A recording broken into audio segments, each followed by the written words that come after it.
Գյուրջան Կասկադ, հասանելի բնակարաններ 65 ամիս մարման ժամկետով։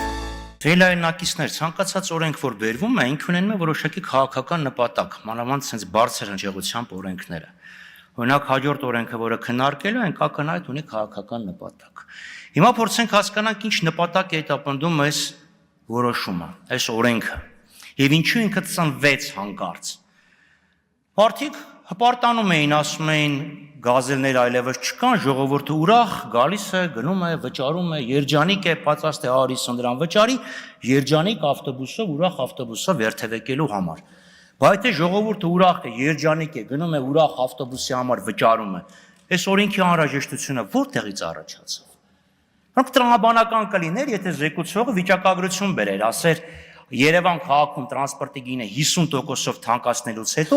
արդյոք մեր քաղաքացիները դրանից բավարար են։ Եվ դա հետո արդեն տրամաբանական կլներ ասել քաղաքացիները բավարար են, գոհ են ծառայություններից, կան ուղղակի վատ անպատասխանատու քաղաքացիներ, իրանց պետք է պատժենք։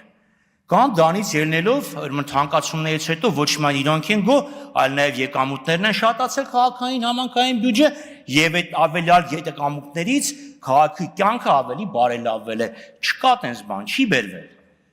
Հետևաբար իրանք էլ են հասկանում, որ իրենց այսպես կոչված ռեֆորմը, ինչպես եւ մնացած բոլոր ռեֆորմները խայտառակ կերպով ձախողվել են եւ հիմա փողապետք մնում է քաղաքացին, որպիսի տուգանքի անսպառ մատերիալ։ Բերում եք, որ ինչ, էլի քաղաքացուն ճզմում եք, բա մի հատ տեսեք, հնարավորությունները ստեղծել եք, թե չէ։ Քանի անգամ ա եղել, որ ավտոբուսում վալիդատորը չի աշխատել։ Հիմա պետք է անկնենք ստուգենք եղել է, թե չի եղել։ Հետո էլ քննիչին, պատկերացնում եք, առնվազն 2 քննիչ պետք է լինի, երկսեռ քննիչ, որտեղ ոչ մի կին թույլ չի տա, որ իրան տղամարդ հսկիչը ստուգի, կամ այդ կնոջը որտեղ եք տանելու ստուգեք, գրպանում ունի, թե չունի։ Ինչ խայտառակություն է։ Եվ եթե խոսքը գնում հայշտասման մասին, մի հարցել ուղեմ, վերջը 51-ը կպատասխանի։ Ինչպես եղավ, որ հաշվարկադրամարկղային ծառայություններ մատուցելու լիցենզիա ունեցող ընդամենը մի ընկերությանը տրվել է մոնոպոլ իրավունք տոմս վաճառելու համար։ Շնորհակալություն։